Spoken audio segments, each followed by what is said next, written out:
All right, so let's talk about how to explode your profits with partners and referrals. And today we're going to talk about how to leverage partnerships to build your audience and gain new clients, and also how to create a referral marketing engine for your business. I'd say about 50% of my clients come from referral. There's a reason for that, and we'll touch on some of those reasons here during this presentation. And if you're not getting a lot of referrals, which is actually, if especially if you're selling higher end stuff like I am, you don't need a lot of clients. So if referrals can be your best source. They enroll the easiest. They are the warmest leads. They take the least amount of indoctrination and convincing. So, partner traffic and referral traffic and referrals are much warmer, obviously, than colder ad traffic and things like that. So we're going to dive into some of that today. So let's talk about leveraging partners. Again, this has been my number one audience building tool. I've added more than 15,000 subscribers to my mailing list over my career here online, and dozens and dozens of higher end clients. And I think it's going to be even more important. Not that it hasn't been or isn't right now. It always has been and always will be. But as the cost to advertise on Facebook and on Google and some of these other platforms continues to increase, having partnerships, having relationships with people who already have your ideal client in their network and on their list and things like that is going to be even more valuable. I mean, you could literally lose your entire business, your entire list, and in a few phone calls be back up in business again, working with clients. So this worked, decades ago. It's going to work decades into the future as well. So finding the right kind of partners, the right kind of referral partners and relationships is going to be key to continue to go into business, especially as when we do have a recession, which could be coming down the pipeline here soon. Having partners, having people who can refer you to people is going to be a lot easier than other means. So how do you leverage partners? We're going to talk about how to create what I call targets. So you'll need something to obviously have your partners share with their audience. We'll talk about that, how to find partners, how to decide on which type of promotion to do, a basic kind of overview of kind of the funnels and promotional materials that you'll want to have set up, and then a few ideas on how to actually conduct the promotion. So we're going to keep this pretty high level on a strategic level. I have more detailed information on each part of this, but for the sake of this presentation, I'm going to keep it high level so that it always starts with the strategy anyway before we dig into the specifics. So the first thing you're going to need are what I call targets. So these are materials, marketing materials that you're going to want to have in your quiver, so to speak, that you can pull out and share with partners so that they can email their list these items. They can share these items with their audience. The first one is just having a lead magnet. Having a small PDF, maybe an 8 to 30 page or so PDF document that solves a specific problem for your ideal client. It positions you as an authority. It does all these things. And this is a digital format, so just a digital PDF that your partner can share with their audience. And you can do what's called a lead magnet exchange, which I'll talk about here in a second. A webinar. Having a webinar could be just a simple training like this one. I wouldn't necessarily consider this a webinar. It's more of a training. But having a training or some kind of presentation you can do for another person's audience, anytime anybody signs up for that webinar, they're then added to your list and to your world and things like that. This is how I got started online over 5 years ago now. I started doing JV webinars with partners and was able to grow my first 1,000 subscribers, 2,000, 3,000 subscribers, and get my first sales in the door and clients and stuff like that by doing presentations for other people's audiences. So a webinar is really a staple in your target marketing material. A case study video is also another good thing to have. Like interview one of your best clients on Zoom like this, or YouTube Live, or whatever your software you're using. Record that, maybe an 8-minute to 18-minute middle to longer form video that goes deep into how that client specifically got results working with you. Having a case study video not only is great social proof when you're prospecting with clients, but it also is a target that partners could mail their list to in exchange for an opt-in to add people to your list. And people can watch that video. They can then apply to work with you. Having a case study, I would say, is a staple for your business. And so these first three right here, lead magnet, which is pretty easy to put together, a webinar, and a case study, I would say that those are like your core three pieces of marketing material you're going to want to have if you're going to be doing a lot more partnerships. Beyond that, like challenges, which are basically a series of videos with some live interaction, PLF, which stands for Product Launch Formula, video series is where you have like the 4 videos and things like that. Virtual summits. I've done 2 virtual summits, and those have added about 8,000 subscribers to my list doing those. So those 3, these are your staples that you can do kind of ongoingly with partners as you meet them. So I would kind of label these as like evergreen materials, arrows in your quiver that you can use with partners on a regular basis. Things like challenges, video series launches, virtual summits, these take a while. Like a virtual summit for your first one can take 4 months or so to put together. And when I was doing these virtual summits, I would often have like 30 promotional partners who are promoting these events to their list. And that's how I was able to get, the 8,000 people to register. Some paid traffic, but a lot of it was just partners sharing the materials. Same thing with like PLF type launches.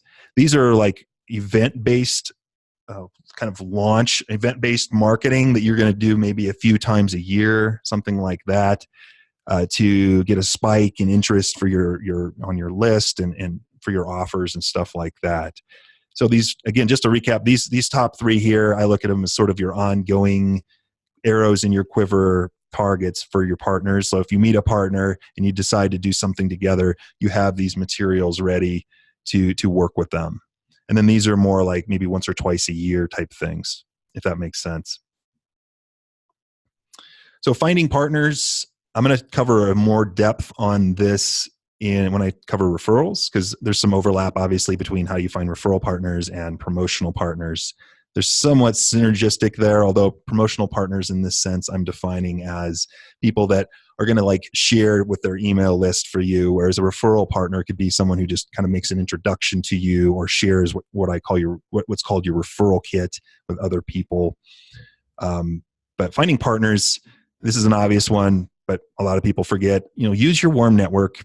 There's obviously people in your network who know people who have your ideal client. And when you have a referral kit in place or some materials in place and you approach them right in the correct way, there's a lot of people who would be willing to do joint ventures. Could be companies who have mailing lists of your ideal clients that you already have relationships with. Could be individual brands, bloggers, associations. It depends on your industry, but odds are you have some people who may be willing to do some partnering with you already. Finding partners, new partners, and I'll cover this in more depth here in a moment, but finding new partners, one of my favorite ways for me to find new partners, new dream clients, this and that, is using interview content. So inviting people to do interviews. It could be in the form of a podcast. I've had a couple different podcasts. I have one right now that I use to build relationships with successful business leaders. And it's great for building your network and building connections with those people. It could be simply using your YouTube channel or doing articles with people like roundup posts and things like that. Those strategies work really well for inviting people into your world. It's a whole different angle when you approach people and say, hey, like, would you promote me? Would you promote me? Versus, hey, I'd like to do an interview with you, just a short interview for my audience to get you in front of them. That gets a much higher acceptance rate. Like I get pitched all the time with software items or things like that people want me to like share or try, and I almost never respond to those. But I also get pitched a fair amount on like doing podcast interviews and stuff like that, and those I respond to much more. So just as a note here, we'll go deeper in this in a second.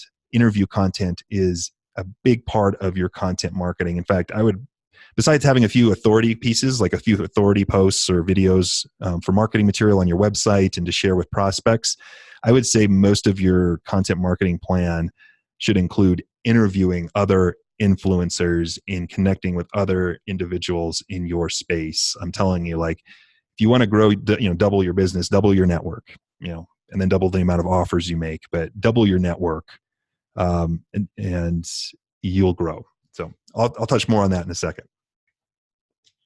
So the types of promotions you can do. So you have your targets that you can then share with partners.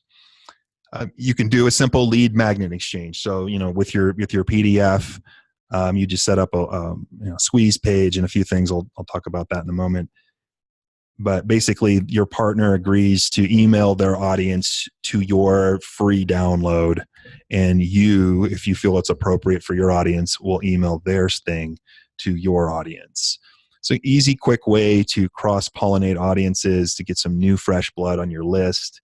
And when you set up just a basic drip funnel behind this, you'll often get calls booked right away. And you'll also, so it does two things. One, it brings in an influx of calls.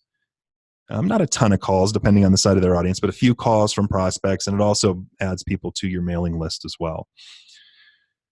A webinar to their audience, that's pretty straightforward. Sharing the case study video is very similar funnel and process to the lead magnet exchange. It's just they email their audience your case study video, where those people then watch that, and a percentage of them, let's say 1 out of 10 or so, will book a call with you from there. And you add all those people to your list too. So you build a longer-term play, a longer-term relationship. Challenges we've talked about, and virtual summits, launches. Again, those are you're going to do maybe one or two times a year if you want to use that model for your business. Doing launches, doing summits, doing those things will increase your audience size and increase your visibility. So, if you're looking to grow, definitely don't neglect doing some kind of larger promotion with multiple partners at least once a year. And then in the meantime, do some, lead magnet exchanges, webinars for other audiences, case study video exchanges, or whatever for other audiences in the meantime. As far as the basic funnel setup for this, you can use things like ClickFunnels, lead pages. I'm starting to use Kartra more. These are basically funnel builders or page builders, softwares that will allow you to quickly build out pages. If you don't know how to use this thing, I would recommend hiring someone out to do it. You can also use your WordPress site, but these are some basic funnel building softwares that I've used. So lead magnet exchange, pretty straightforward. You have a squeeze page where people opt in, followed by, I like to have a thank you page, like a page after people opt in, with a small video on the top where there's a calendar below that where they can book a call. And I would say with this type of promotion, maybe if they send you 100 leads, maybe 6 or 7 will book a call with you right away. And, depending on the quality of their audience, maybe a few of those could potentially become clients in the very short term. And then beyond that, setting up a basic email drip. So that funnel could look like basically an opt-in squeeze page, a thank you page with a calendar on it, and then a few emails, let's say 5 emails or so that drip out that kind of indoctrinate them to you and also give them a chance to book a call with you. Webinar funnel, very much similar. Registration page, thank you page, webinar room. And then from the webinar room where you're hosting the webinar, if you are looking for clients, you can put a link into your calendar from there where they then fill out an application, receive some information after they fill out the application. And then again, you could have a simple like 5 email drip sequence before they go onto your house list where you're going to be promoting to them from there. Case study video is pretty much the same as the lead magnet exchange. You have an opt-in squeeze page, a case study page, which is basically like a video on a page with a button below it where people can book a call with you. and you can have that same kind of email drip from there. So these are, good little ways to, once you get these set up, to leverage partners. You don't have to do all of them, so don't feel overwhelmed here. You could just simply start with a lead magnet exchange or case study. Those are quicker to put together, and then develop a webinar from there. So these are some basic marketing materials you can have. As far as promotional materials, swipe email, I would have some swipe email. So what that means basically is just a outline that you can give to your partners that they can model. So some example emails, so they don't have to like rethink everything and write out the whole email. Let's say they're going to share your lead magnet with their audience. Well, you could just have a simple email or two that they can kind of look at, copy, model, make it their own wording a little bit, and then send it out. It saves them a lot of time and thinking. So you definitely want to have some swipes for your lead magnet and also for your webinars. Graphics, you can use that too if you want. And then affiliate tracking, if you're going to be tracking sales or things like that, a lot of these promotions you'll do, people will just promote you because you're going to promote them, or they just like you and they want to promote you and to their audience. So a lot of times you don't even need affiliate tracking for this. If you are selling a course or doing something more elaborate like a summit or a launch, you're going to want to have affiliate tracking. You can use Infusionsoft, ThriveCart, SamCart, Kartra has some of that. ClickFunnels also has some of that affiliate tracking stuff. So yeah, that's just a word on that. And then you can conduct the promotion. So whether you're doing a lead magnet, a webinar, a case study exchange, whatever, a bigger promotion, it's good to kind of touch base and review the stats afterwards. What went well, what didn't go well, those kind of things, and even collaborate and talk about what you guys could do together next. So if you just did a lead magnet exchange, maybe a few months down the road, there could be a case study share or something like that. And so these little exchanges are a good little way to get in front of people. I'm doing one this year with Thinkific. They've done a couple with me, which is a software company with a pretty large list. And I've done one with my friend Dove Gordon, who runs a mastermind group, and he has similar clientele as I do. We've done like mutual exchanges with a lead magnet back and forth. And, we're usually adding maybe 100 to 150 leads, opt-ins per email. And, I would say maybe 3 or 4 people book a call out of that, depending on that. And so you can get some clients and get some calls booked through those exchanges. So I'm going to pause for a second, come back on screen here and head over to the Facebook group, see what we got going on over here. What's up, Carlos? Hey, Carlos, nice to see you there.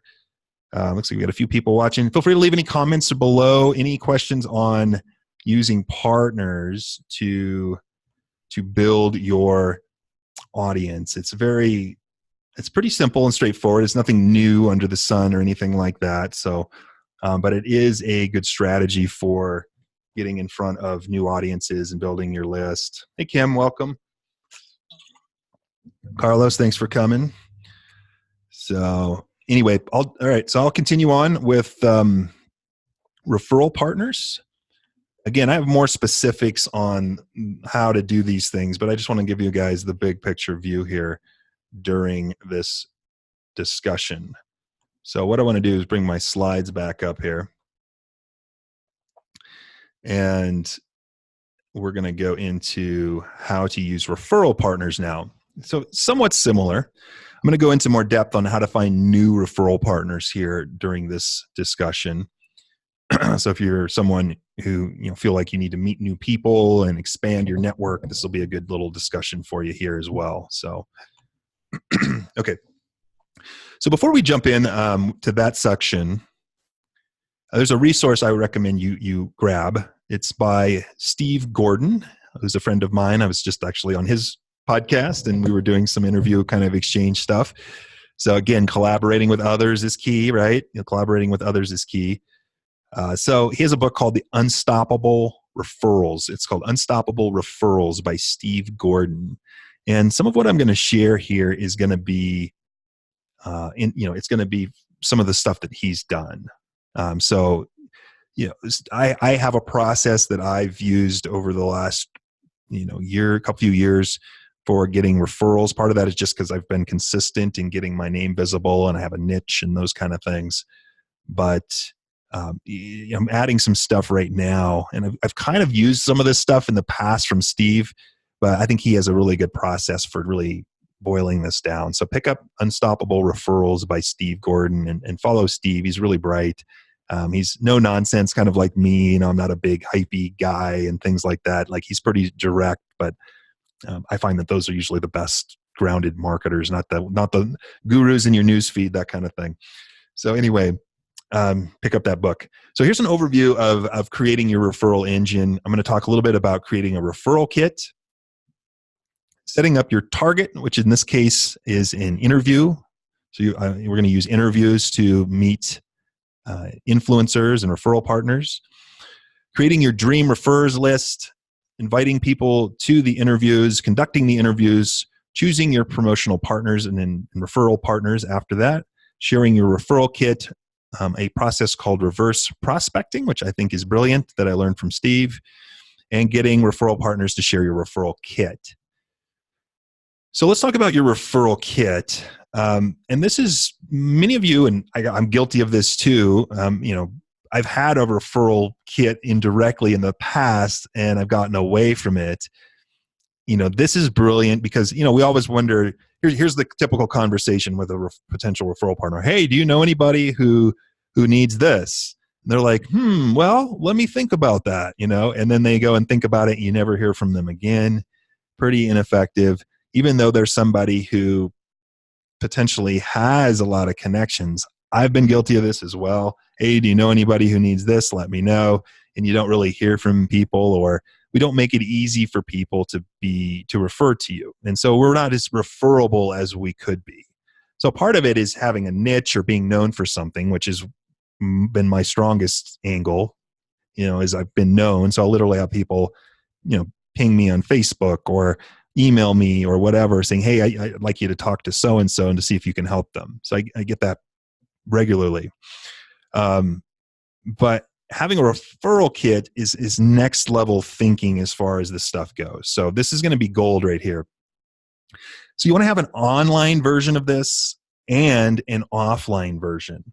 Online is fast, efficient, it's inexpensive, but it also has the feel to a referral partner or to a prospect who that referral partner is sharing your referral kit with, of being, I guess, fast and easy and inexpensive and cheap, right? Like online, people think free, easy. There's a billion people doing online these days. Whereas offline now has become novel. Offline has more depth to it. It has more value. It has a higher perceived value.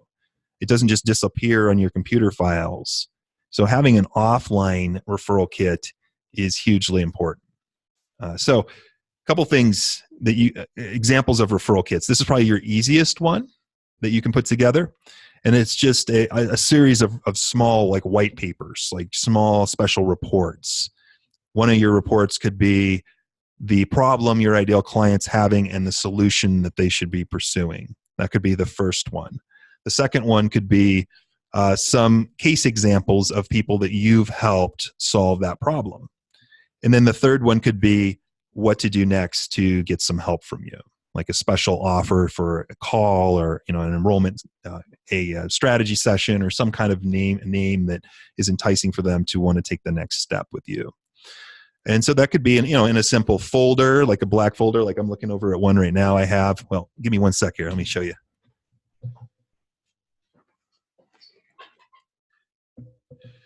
So I don't know if you guys can see this real quick. Let me come off the screen share. So this is a simple one that I put together for my $1 billion legacy project, which is where I'm looking to meet more influencers and high-end business people. So I have my folder here, and then I have my white papers inside there that people can consume. I have an article in there as well that I wrote for Entrepreneur, which helps my positioning and stuff, of course. But if you're not writing for Entrepreneur, that's fine.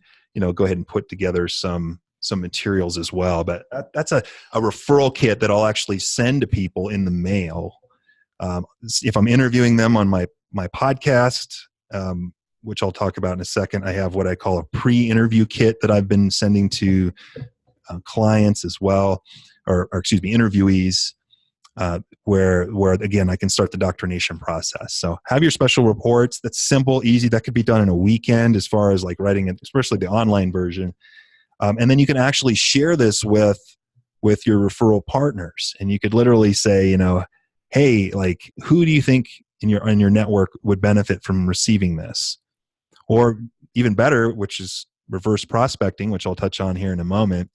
You know, go ahead and do the research. Like, who are their LinkedIn connections? Like, who are the association members they know? Like, you know, do some of the research for them and say, hey, you know, I see you're connected with so and so. Could you make a quick introduction? I'd like to give them a free report, or I'd like to give them my, you know, kit, and those kind of things. So online, offline version, a referral book. This is the gold standard, really. Like, I know it takes a lot of time. It can take time to put together a book. I had a book that I was using subconsciously for this about 5 years ago, where I would bring it to conferences. I would share it with individual referrer partners. This is back when I was a Google Hangouts expert. I actually have it on my shelf over here still.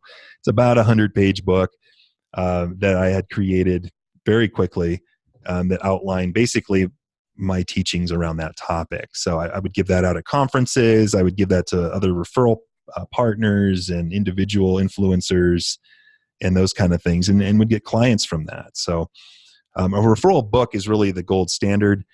You don't need to write your memoir here. In fact, like, I created my Hangouts book. I just recorded it literally like this in about a 4.5 hour period, and had it transcribed, edited, formatted, uploaded to Amazon, Create Space, and all that kind of stuff in a pretty fast amount of time. Another strategy I've heard people using after they outline it is to just simply write for an hour a day, like 1,000 words, hour a day, for a little over a month. So like 30,000 words, you got a book that's, you know, about 100 pages or so. And so if you literally write once a day for 30 days, that could be good. I tend to batch my stuff. So I tend to write, if I'm going to write, like I'm going to be writing more books here in the near future. I just like this strategy of being able to give bigger ticket clients books and referral partners books. And I think it's such a brilliant strategy. I'll probably sit down and write my next book quickly. Like, I already have the outline for it, because I outline all my content and stuff like that. I'm just going to have to just fill in the content. I could probably knock it out in a couple weeks. So, referral book, pre-interview kit. Like, if we'll talk about doing interviews here in a second, but, you know, actually send people something in the mail before they interview you. And that can be your special reports. In addition to your special report, you could have a little, like, how to prepare for this interview type of document in there. And it goes a long ways for wowing clients, particularly if you're using your interview content, which I'm going to recommend, to interview people that are either very influential colleagues or, you know, ideal clients. It's worth the time to wow them, especially if you're going for these bigger dream clients and dream referrers and people like that. So targets in this case, what I'm talking about is basically an interview. So, you know, your goal when you reach out to your dream people, and we'll talk about how to reach out in a second, and to cold people, to cold contacts, new people you don't know, is not to ask them, hey, would you promote me? Or, hey, I have a cool product. Or, hey, I have this, would you share it? That almost always gets ignored. But if you approach them from, hey, I love what you're doing, specifically in this case, you know, I'm doing a series of interviews on other people going to the conference you're speaking at. Would you want to do an interview with me? Changes the dynamic completely. And I've been doing a lot of this the past 6 months, and I've proven that it works. So you could start with just simply having a YouTube channel. If you don't want to do a podcast, I don't care if you have hardly any views at all.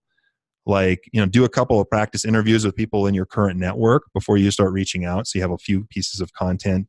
And then you could just simply go out and do video interviews like this on Zoom. Like I do video and audio interviews. I use Zoom for them. I strip out the audio and the video, and then we multicast that content on the internet. But you could just simply start with a YouTube channel. You could have a podcast where you set up a whole podcast, like I have one for $1 Billion Legacy right now. I've interviewed 28 multimillionaires and successful people this past 6 months or so. And, you can set up a whole hosting thing. I'm not going to go into details on how to set up a podcast, but that's one strategy. And another one I really like, I learned from my friend John Corcoran, is to do like roundup posts with other influencers. So you can reach out to those influencers. I'll show you a tool you can use to find pretty much anybody's email here in a minute, and invite them to a quick phone interview. Like you could just position this as, you're interviewing other colleagues around a specific topic and you'd like to include them. You get on the phone with them, you do a 15, 20-minute interview, you open a door and a friendship to them. You then take a quote from that and publish that in an article. Could be on your blog, could be on LinkedIn or Medium or all of those platforms. A lot of times people won't ask where it's going to be published. Some will. I've had some people say where this is going to be published, how many people is it going to get in front of, that kind of thing, which I get is a smart question for people based on their time. But a lot of people, it's surprising, a lot of influencers won't ask. They don't care how many downloads your podcast has or views, or they don't care, even that you're going to get a ton of eyeballs in front of it. A lot of people just will say yes to an opportunity to create some online content to get in front of a new audience. Having these targets set up and available gives you a reason to reach out to them and invite them to do an interview. So creating your dream promoters list.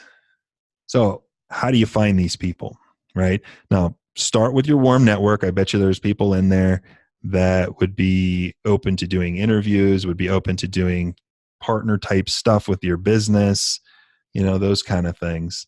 But as far as finding new dream promoters, like this past 6 months, I've spent a lot of time reaching up to more successful business people that you don't hear about, in the coaching and experts world as much, because those are some of the people I really want to work with. Those are some of my dream clients. And so how do you create a list? So the first step is to create a list of people. And you can find those lists if you simply just go to Google, and in your industry, whether, I don't know if you're in HR, you can type Google top HR conferences of 2019, or top, CEO conferences, or top nutritional conferences, or whatever your niche is. And these speaker conferences have websites that have lists of speakers on there, and on, with their bios usually. So you can get their name, their first and last name, and their company, and their title in the company, and those kind of things. You can do the same thing with associations in your industry. So there are a lot of association websites that list their board members. You can find out who the head of the board is and reach out and ask if he or she is open to doing some kind of letting you interview their people, that kind of thing. I've done this a few times, like with the.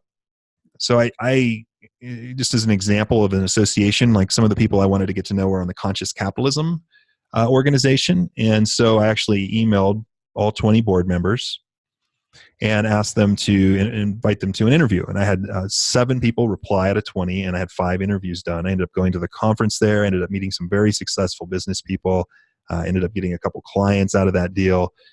So that is a strategy that I used recently. I've done that a couple times to get speakers and get new people coming into my world for my new dream client.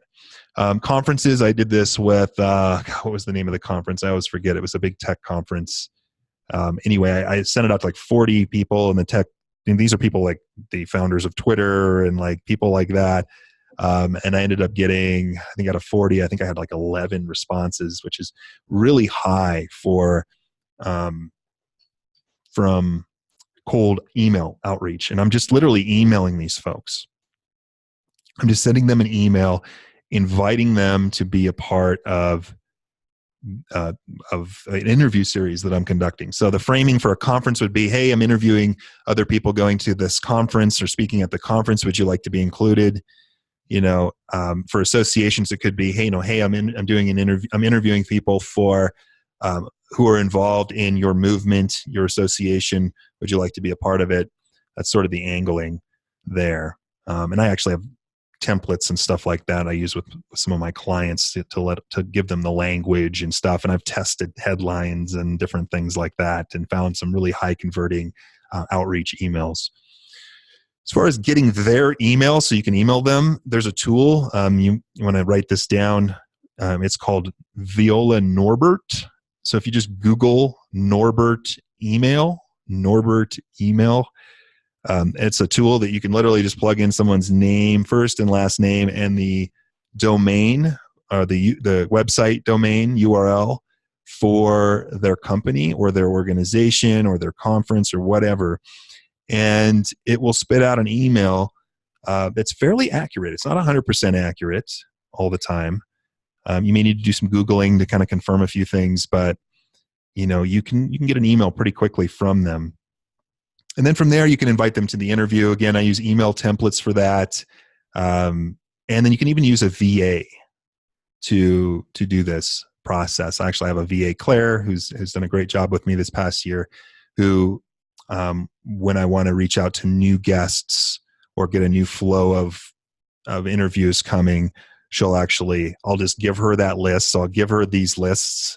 I'll do some research. It takes me a few hours, find some conferences, find some associations I want to reach out to. I give her the lists. She has a subscription to Norbert. And then I give her an email template, and she'll actually find their emails for me and actually send out the invites when I want, let's say 20 or 30 at a time. And I get several responses from that. And I've done this strategy several times. So that works really well. It works really well. There's other tools you can use like Mailshake or BuzzStream and things like that you can use as kind of to manage these processes if you wanted to get more technical.